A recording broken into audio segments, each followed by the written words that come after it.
Assalamualaikum warahmatullahi wabarakatuh. Kami dari kelompok 8 yang terdiri dari Wita Isrian, yang kedua ada Raihan Hilal Tama, yang ketiga Zahra Alifia, yang keempat Kartika Sari, yang kelima Yasinta Nurdiana, dan yang keenam Rizky Setiawan akan mempresentasikan materi komunikasi pemasaran yang berjudul Manajemen Promosi Penjualan. Baik, langsung masuk pada materi. Di sini ada promosi penjualan dan peran promosi dagang.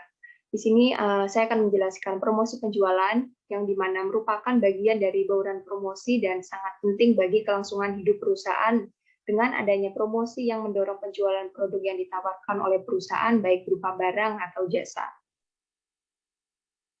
Selanjutnya ada strategi promosi, memiliki klasifikasi dan dipisah menjadi 4 klasifikasi, yaitu sebagai berikut.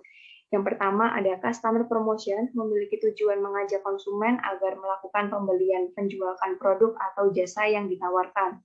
Yang kedua ada trade promotion, memiliki tujuan untuk menitikberatkan distributor untuk menjualkan produk kembali perusahaan. Dan yang ketiga ada sales force promotion, merupakan langkah promo untuk memotivasi armada penjual perusahaan agar penjualan meningkat. Dan yang keempat ini ada business promotion, di mana tujuannya untuk mendapatkan pelanggan baru dan menjaga interaksi dan komunikasi ke pelanggan lama dan tetap agar penjualannya lebih banyak. Lalu ada tujuan promosi untuk mempengaruhi suatu konsumen dalam mengambil keputusan untuk meningkatkan volume penjualan. Di segi lain ada juga promosi yaitu menjual suatu barang atau jasa. Yang pertama tujuannya ini meningkatkan para pemakai industrial atau konsumen akhir. Yang kedua meningkatkan kinerja pemasaran perantara. Yang ketiga mendukung dan mengkoordinasikan kegiatan personal selling dan iklan. Contoh promosi penjualan ini seperti pemberian kupon, memberikan sampel, dan menawarkan hadiah serta mengikuti pameran. Slide berikutnya akan diteruskan oleh rekan saya, Raihan Hilal Tama. Boleh dijelaskan? Terima kasih. Selanjutnya saya akan menjelaskan tentang fokus global. Yang pertama ada trade allowance, merupakan imbalan kepada grosir dan pengecer agar melaksanakan kegiatan yang mendukung merek produsen dengan cara menyimpan merek produsen, memberikan diskon kepada konsumen, menggambarkan dalam periklanan, menyediakan display khusus atau dukan point of purchase lainnya. Tujuan dilakukannya trade allowance. Yang pertama ada meningkatkan pembelian para grosir dan pengecer atas merek produsen. Yang kedua ada meningkatkan pembelian konsumen atas merek produsen dari pengecer. Bentuk-bentuk utama trade allowance. Yang pertama ada slotting allowance, merupakan biaya yang dibayar oleh produsen untuk mendapatkan akses ke slot atau lokasi yang harus disediakan pengecer dalam pusat distribusinya untuk mengakomodasi merek baru produsen. Berlaku pada situasi di mana produsen berusaha agar salah satu mereknya diterima oleh pengecer. Dilema yang dihadapi produsen, yaitu membayar biaya slotting allowance dan menutup biaya dari volume penjualan yang meningkat atau menolak pembayaran biaya itu dan tidak dapat memperkenalkan merek baru. Yang kedua ada billback allowance. Para pengecer akan menerima allowance jika mengiklankan merek-merek produsen atau billback ads allowance atau menyediakan display khusus atau billback display allowance. Billback allowance tidak langsung dikurangkan dari faktor pemesanan produk, tetapi setelah pengecer melaksanakan jasa periklanan atau menyediakan display atas merek produsen. Yang ketiga ada off-invoice allowance. Off-invoice allowance adalah pengurangan harga sementara atas merek tertentu. Merupakan deal yang dilakukan secara periodik yang memungkinkan para grosir dan pengecer untuk mengurangi suatu jumlah tertentu dari faktur. Dengan menggunakan off-invoice allowance, para produsen berharap dapat meningkatkan pembelian merek produsen dan membuat pengecer memberikan deal-deal kepada pembelanja dalam bentuk pengurangan harga. Forward buying. Dalam prakteknya, para pengecer tidak melaksanakan jasa untuk memperoleh trade allowance dari produsen. mata rantai retail yang besar mungkin akan memanfaatkan off-invoice allowance tanpa memberikan potongan kepada para konsumen. Selain itu, off-invoice allowance juga sering digunakan pengecer untuk menimbun barang guna memanfaatkan pengurangan harga sementara. Setelah itu, mereka melakukan forward buying ataupun diverting. Dalam kegiatan forward buying, pengecer membeli barang dalam jumlah yang besar daripada yang dibutuhkan dan menyimpan dalam gudang. Dengan begitu, pengecer tidak perlu lagi membeli merek itu pada harga penuh. Forward buying seharusnya dapat menguntungkan semua pihak, tetapi tidak selalu terjadi penghematan dari forward buying. Seringkali tidak diberikan kepada konsumen. Diverting. Dalam kegiatan diverting, pengecer membeli dalam jumlah yang besar pada harga deal, kemudian menjual ke daerah lainnya.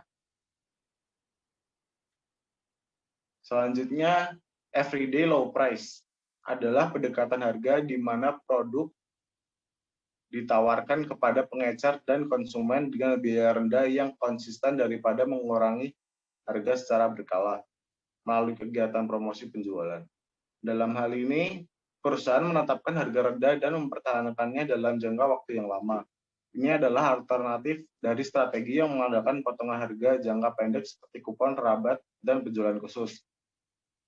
Alasan penerapan everyday low price. Banyak konsumen memang menyukai harga rendah, tetapi mereka seringkali lebih puas dengan harga yang rendah secara konsisten, bukan potongan harga pada periode tertentu saja.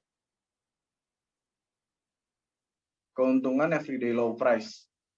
Strategi penawaran harga rendah setiap hari menawarkan beberapa keuntungan dibandingkan strategi lainnya. Strategi ini memudahkan meramalkan permintaan dengan harga rendah yang konsisten, mengurangi fluktuasi permintaan yang biasanya terjadi selama promosi penjualan. Oleh karena itu, perkiraan permintaan di masa mendatang menjadi lebih mudah karena data tidak fluktuatif. Pay for performance adalah skema pengajian di mana karyawan menerima pembayaran pokok yang lebih rendah, tetapi menerima imbalan atas bonus yang didasarkan pada pencapaian produksi atau sasaran lainnya.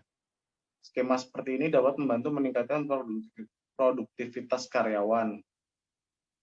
Insentif untuk kinerja tim penting juga untuk menentukan kinerja pekerjaan seperti apa yang harus dihargai dan bagaimana caranya. Keuntungannya, selain sebagai insentif utama untuk meningkatkan produktivitas dan memperkenalkan konsep kerja satuan, skema penggajian berdasarkan kinerja juga mengurangi ketakutan pilih kasih dan membuat harapan kerja menjadi jelas. Dalam arti apa yang diinginkan oleh pemberi kerja itu yang akan dilakukan oleh karyawan.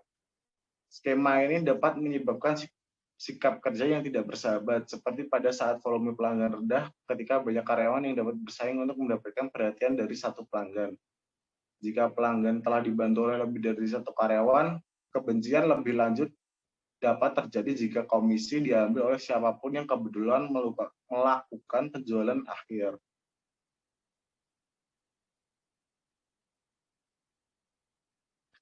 Selanjutnya adalah generalisasi promosi. Diskusi terdahulu menggabungkan penelitian tentang yang berhubungan dengan bagaimana cara kerja promosi dan sasaran kerja. Penelitian terutama 2 dekade lalu telah berusaha mempelajari fungsi dan keefektifan promosi penjualan. Menurut data yang ada, kemungkinan penelitian untuk memungkinkan penelitian untuk menggambarkan tentang kesimpulan sementara. Kesimpulan ini lebih dikenal dengan istilah empirical generalization, menggambarkan konsistensi dan hubungannya antara perbedaan sudut pandang dari performa promosi adalah performa promosi. Berikut adalah 9 empirical generalization tersebut. Yang pertama ada penurunan harga eceran dalam jangka panjang dapat mengurangi harga jual secara drastis, tetapi hanya dalam jangka pendek. Dari data yang ada, jelas bahwa penurunan harga eceran dalam jangka panjang secara keseluruhan dapat mengurangi harga jual secara drastis dalam penjualan jangka pendek. Penjualan jangka pendek ini menambah penjualan spikes. Penjualan ini dalam jangka pendek terjadi secara keseluruhan. Yang kedua, lebih besar frekuensi transaksi penjualan, maka lebih rendah puncak data transaksi spike. Saat manufaktur dan para retailer secara terus-menerus menawarkan transaksi, konsumen belajar untuk mengantisipasi kemungkinan yang ada untuk transaksi yang akan datang. Yang itu adalah tanggung jawab mereka untuk setiap transaksi yang dikurangi. Yang ketiga ada frekuensi transaksi mengubah referensi harga konsumen. Akibat dari generalisasi yang terdahulu adalah frekuensi transaksi dari merek tertentu untuk mengurangi ekspektasi harga dari konsumen atau referensi harga untuk merek tersebut. Rendahnya referensi harga merek tersebut, konsekuensinya yang tidak diinginkan dari rendahnya ekuitas harga merek tersebut ini, dan itu adalah kemampuan dari penjual untuk memberikan harga premium.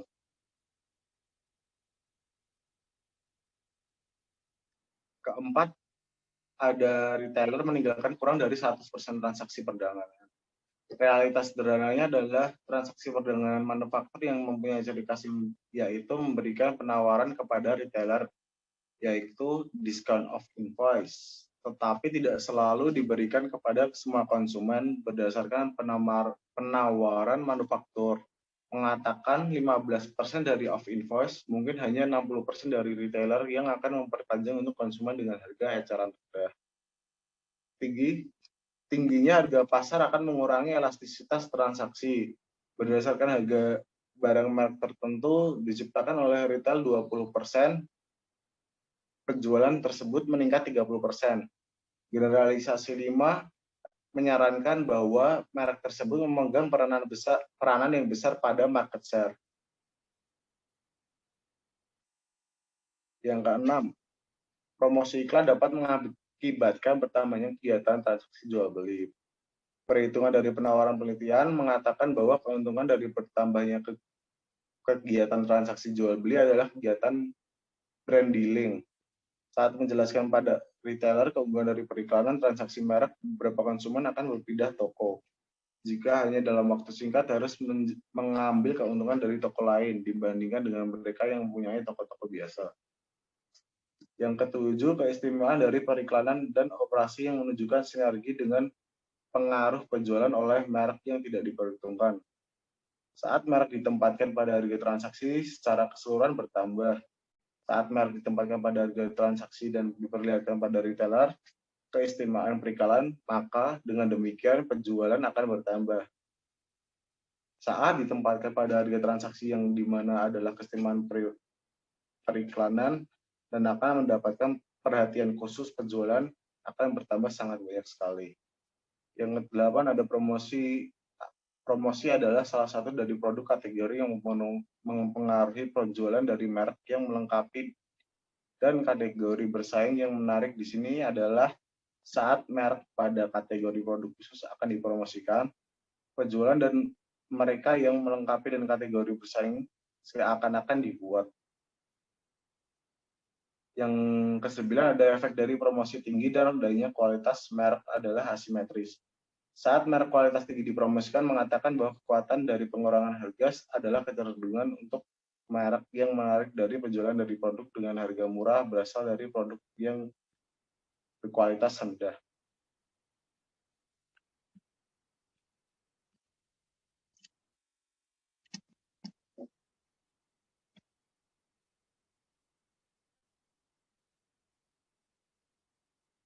Selanjutnya akan dilanjutkan oleh Zahra.